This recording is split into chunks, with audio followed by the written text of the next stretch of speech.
Welcome to Shorty SuperCoach. Let's just kick back and relax. It's going to be a nice stress-free week, but I've still got a few things to talk about because next weekend's buys, they're going to be the tricky one. We're going okay. I don't think last week caused too many issues. This week looks real breezy. Of course, with the change in fixture with Richmond and West Coast, sort of flipped around. This week was already going to be pretty straightforward just with the way things have worked out. Next week will definitely be the one that you're fighting towards just getting 18, really. So like I always say, if you can trade out blokes that are about to have their bye, gear yourself up for having players come in this week that have already had their bye, however you might want to do that. But I mainly wanted to talk about this week a few names that bobbed up on the live session. Thanks to everyone who jumped on board. Of course, the live session gives me a bit of an idea as to what people are thinking about and helps me sort of chat about a few things too. I did 4 trades this week. I went bang. Thank goodness we got those couple other trades for no real reason, but it was very handy. I brought Whitfield in. I think that's a really good option. And I cracked it. Ridley and May out of my side. They're doing me head in. I just needed to find some coin. I bought in Bianco, bought in Whitfield for those guys, Coleman Jones for James Rowe.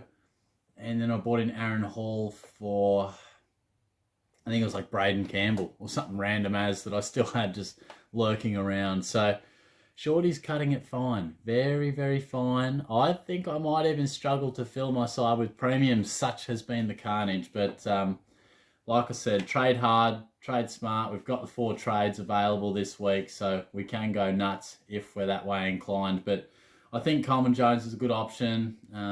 And Reeves as well for Hawthorn. There's a couple of cash cows. Bianco, another cash cow. Like you don't necessarily need all of them, but you got to have a couple because we need some cash flowing. So make sure you get those into your side. And I think the Ridley and May discussion is an interesting one.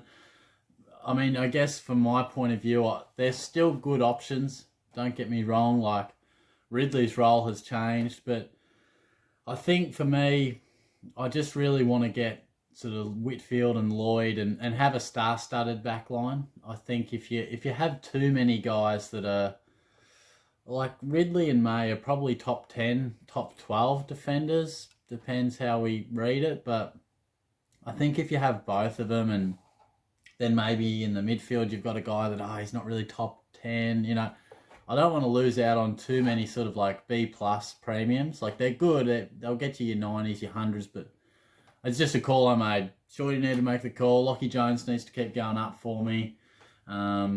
Just the way it panned out. But a little off topic, Brodie Grundy. There was still a few questions saying, do I trade him? Do I hold him? Hold on to him, for goodness sake. I mean, it won't be too long now, unless you've heard something that I haven't heard. And to be fair, I haven't looked at the extent of his injury recently, but he should be back in a week or two, I believe. So, and one of them is going to be the Pies buy as well. So I think he's a hold for mine. I think you're going to want him in round 16, so it's not too much longer to hold on to him. Hopefully he's back soon. And I think Kyle Langford and Bailey Dale, their names started to come up as well because we've been searching for forward options. Searching. Paddy Dangerfield returned last night. Was rusty, but that's fine. Cats won. Paddy was rusty. All good. He's going to drop to early 500s, I reckon, in a few weeks. Make sure you can get Paddy into your side because that'll be absolutely great for us because the forward line's been tough. But we have been searching for options in the forward line. Langford and Dale were a couple that people were talking about. Now, I think I think I've gone old Jared Healy on his name. I think Dale is a good option. Really consistent. And who would have thought that Caleb Daniel could be affected so much by the rise of this young man? But I think Dale's your guy. Langford, not so much. I saw his name pop up quite a bit. And yeah, he's running hot. But it's been like 3 weeks. I think he's just a guy who's in a bit of form. If you look at his first 8 or 9 rounds, there's nothing too exciting. So where Dale, for the most part of the year, has been really good. So if you're searching, for that premium that we've been looking for up forward, I think Dale's your guy. Not so much on Langford. He might turn out to be better than I think, but I wouldn't be jumping the gun on him at this point in time. And Look, I think Sam Walsh is a good option for next week. He's I talk about bringing in premiums that have had their bye and trying our very best to have 18 next week. I think he's a good option. Like I said, Whitfield, and keep your eye on Dangerfield. Jack Steele, he's had a massive couple of weeks, so you might want to catch him before he really skyrockets. But yeah, there wasn't too much crazy to sort of talk about this week. I think we'll all have great weeks this week. It'll be next week that you really got to think about it. So fingers crossed. Let's see how we go. But have a good weekend. Didn't get a chance to do this one yesterday, so we've obviously had the round already start. So hopefully things are going all right. I was a pretty happy Cats fan last night, that's for sure. So I'll be back soon.